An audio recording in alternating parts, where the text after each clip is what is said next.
It's been a pretty busy month for fans of the Mass Effect franchise. Between the announcement of the Mass Effect Remastered trilogy on N7 Day, getting our first look at the next Mass Effect game at the Game Awards, and longtime employees Casey Hudson and Mark Dara leaving the studio, it's definitely the most revealing time for BioWare since the release of the Games as a Service dud Anthem. And while the teams at BioWare have trickled out tiny bits of information about the significant rework to Anthem, we've been left wondering just what is going on at BioWare. Should we be worried about the studio and their next slate of games? Either way, as a huge fan of the original Mass Effect trilogy, this recent news has got me thinking about what made the original games great. The cast of characters, the scale, and the number of choices you make amounted to a series unlike anything else at the time. With the release of the reveal trailer at this year's Game Awards, it's safe to say that there's a few assumptions we can make about this next game. In addition to these assumptions, I think there's a few things that need to happen to make sure this game is a success. So guess what I did? I made a list. Here are 5 things we need in the next Mass Effect game. Number 1. Single player. As much fun as I had with the multiplayer introduced in Mass Effect 3, the Mass Effect series to me has always been first and foremost a single player experience. Exploring the galaxy as Shepard and his crew aboard the Normandy for the first time on the Xbox 360 was a revelation. From the citizens on the Citadel to the colonists on distant planets, most everyone you met had their own fleshed out personality and intentions. Even your own squad acted differently depending on how you treated them and how you treated the people around you. And while Mass Effect Andromeda toyed with the idea of an open world, I think the narrative-driven, set-piece missions are what really connected the fans to the series. I'm not trying to be a curmudgeon towards open-world games either. I think my fear lies more in line with the trend of games as a service that's really taken over the industry the past 5 years. Destiny, The Division, The Avengers, hell, even EA's own Anthem. This is not what I want to see the Mass Effect franchise devolve into. It's not that these games aren't fun. I've spent more time with Destiny 1 and 2 than I care to admit. But it's what makes these games fun aren't what really makes the Mass Effect games fun. In Mass Effect, you're the galaxy's last hope, the one who can bring peace to a world that otherwise is going to be destroyed. In Destiny, you're Guardian 3478. While the game tries to make your Guardian feel important, after finishing a mission, there's hardly ever any actual real change that comes about within the game world or impact across the shared universe between you and the other thousands and thousands of Guardians.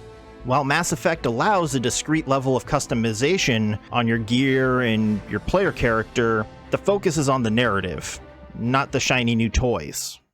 Number 2. You can't handle the truth. Or can you? One of the biggest ramifications in the reveal trailer for the next Mass Effect is what seems to be the inclusion of Liara T'Soni, the Asari squad mate from the original Mass Effect, tracking up a mountain and finding what seems to be a piece of an M7 helmet, which we would assume is probably Commander Shepard's. Whether this trailer is set 5 years after the events of Mass Effect 3 or 500, it begs the question to ask: how will BioWare address the fallout from the ending of Mass Effect 3? For those unaware, the ending of Mass Effect 3 gave the player 3 distinct choices that affected the life of all synthetic organisms within the galaxy, as well as what happened to all the Mass Effect relays and the Citadel. While it'd be easy for BioWare to just pick one of these endings and make it the canon ending, what would be more interesting would be the ability to pick our new normal. Basically to answer questions similar to the first Mass Effect about Shepard's background, but basically pick the universe's new normal and what happened in the last game. And in doing so, make the game basically change depending on your answers. I could see this being a huge undertaking for BioWare to address, and while it would be very easy for them to just go the easy route and pick one of these endings as canon, I'd really like to see them go above and beyond and allow us to kind of customize our new universe. And excuse me, my dog is dying in the background. A great example of this is Dragon Age Inquisition's Dragon Age Keep, which was a website that basically allowed you to make choices about all of the things that happened in Dragon Age Origins and Dragon Age 2 to create a pseudo save import so you could bring the experience you had in the first two games into Dragon Age Inquisition, even though there wasn't really any save import feature. Number 3, Squad Up.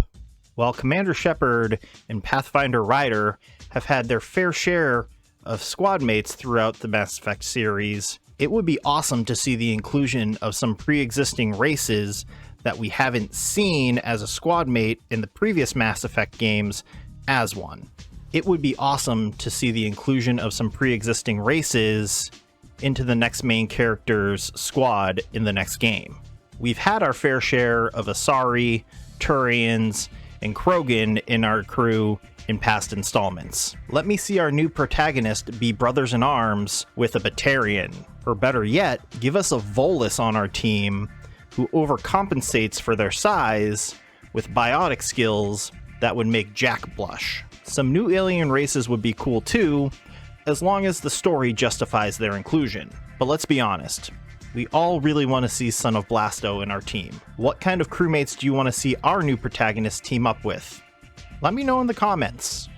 And while you're at it, don't forget to like this video and please consider subscribing to the channel. It'd help me out a ton. Number 4, Steal Your Heart. All of the Mass Effect games have allowed our protagonists to get to know brown chicken, brown cow, their fellow crewmates, but none of them really provide any actual benefit outside of a saucy cutscene, and in the case of Mass Effect 2, securing their loyalty. An interesting idea would be to implement a social link mechanic similar to that in the Persona series. Between missions and during downtime, allow our protagonists to hang out with their squad and crew of the ship. I think it could provide an interesting dynamic between how you and your squad interacts. Hanging out with different members of your crew could build your relationships with them, platonic or otherwise. The best part about it is the more you hang out with these people, the more benefits you get from hanging out with them, whether it be stat boosts, new abilities or skills, or other upgrades. The catch is, just like Persona, you have a limited amount of time, so you can't hang out with everybody. You have to prioritize who you want to focus on. For example, let's say you get a night of shore leave and you have two options. Go hang out with your crew and go out to the bar and have a good time, or go home and see your other half and spend the evening with them. And depending on that, which thing you choose, you get a different boost or benefit.